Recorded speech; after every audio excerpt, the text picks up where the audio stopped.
It's family day, everyone. Easter's just around the corner, and so we want to get some projects underway so you can do some decorating and perhaps some cooking. Please welcome Mairlyn Smith into our humble little kitchen to do some eggs and have some egg fun.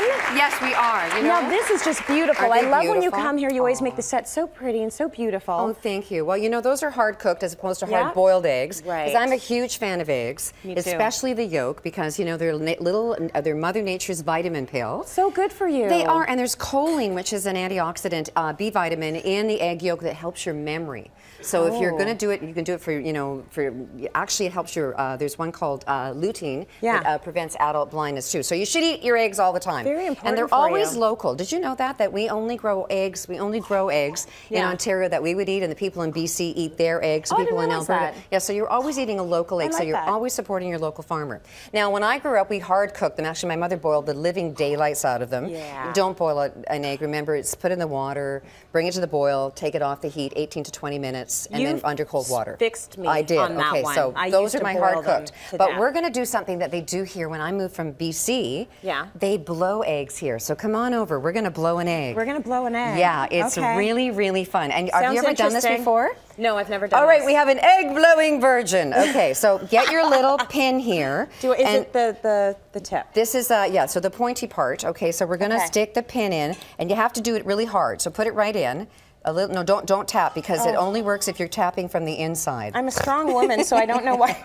So you just keep putting that little thing down, okay? Well, what if I crack the egg, though? Well, you won't. Okay, I got it. All right, and then you go down the other. Okay, now keep poking. You want to make a bigger hole than that. Okay. So you're making a whole bunch of little holes. All right. So that we're going to, because we have to break the yolk, because if you don't break the yolk and you try to blow this, you'll blow your lung out before you blow out the yolk.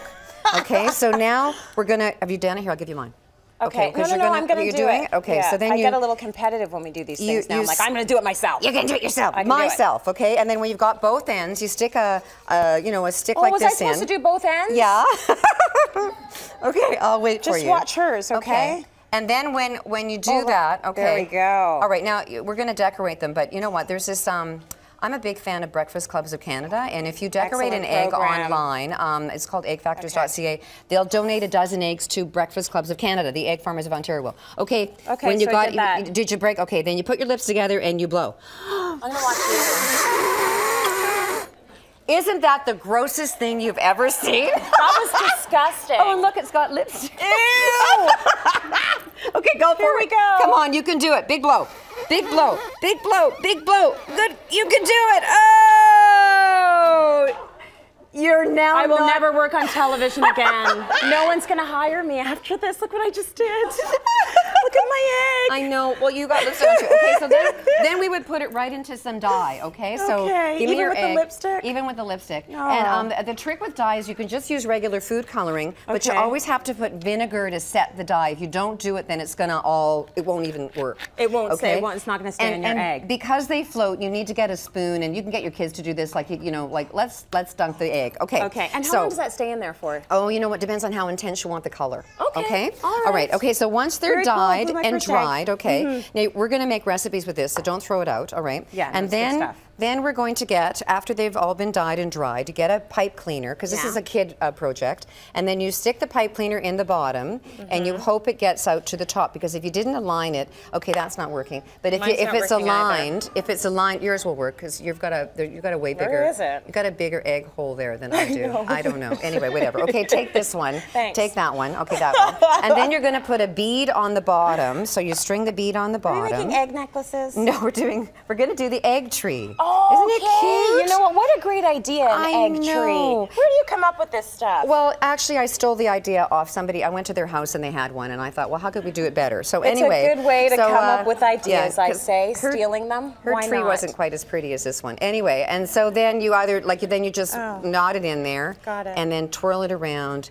And there you have your little ornament For your egg, or they make lovely earrings. Like they you are could, very yeah, cute. Isn't that nice? Yeah, You that's could not too wear themey at all. No, not at all. Okay, good. All right, so there's our egg tree. Okay, so then what do you do with all the leftover egg? Because eggs are good for you, so make sure you eat them, including the yolk. As exactly, you said, for a long time, people weren't eating the yolks in eggs. I don't know why. It made me crazy. It was like you're throwing the best part away. So this is what it looks like. Now the thing is, you have to use this pretty soon because you can't really freeze it together. So you have to actually make it. So whisk that up. That's just that's actually 6 eggs that I blew.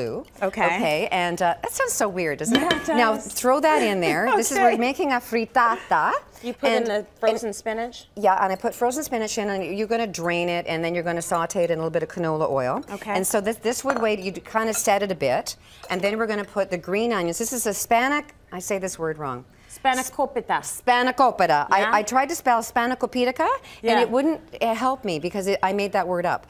So anyway, so this green onion, and then you're going to put the feta on it. And when you're looking at your feta, make sure that you're not going to get a really, really high fat one. Yes. Because some of the fetas are really high and they're high in salt. I use the Woolwich one because that's an Ontario farmer. So you cook this for about 5 minutes, and the difference with a frittata versus an omelet is that you would stick it under your broiler. And you bake it. Yeah. Okay, so you can bake it in the oven, or I like to broil it, and it gets really puffy, and then it looks like that when it's finished. It looks like an egg pizza. It looks like an egg pizza. And that's how I sell it to my kids. Oh, I love. That's a really good idea. We're gonna have egg pizza because you can have that for dinner. A lot of people think, you know, for breakfast, but we do that quite often for dinner as well. I have eggs for dinner all the time. This takes all of like 7-8 minutes to do. So very nice. Easy squeezy. Have a Spanakopita. There you go. Go home and blow your eggs, people. Let's go to break. We got work over them. Stay with us. It's fun. It's hard.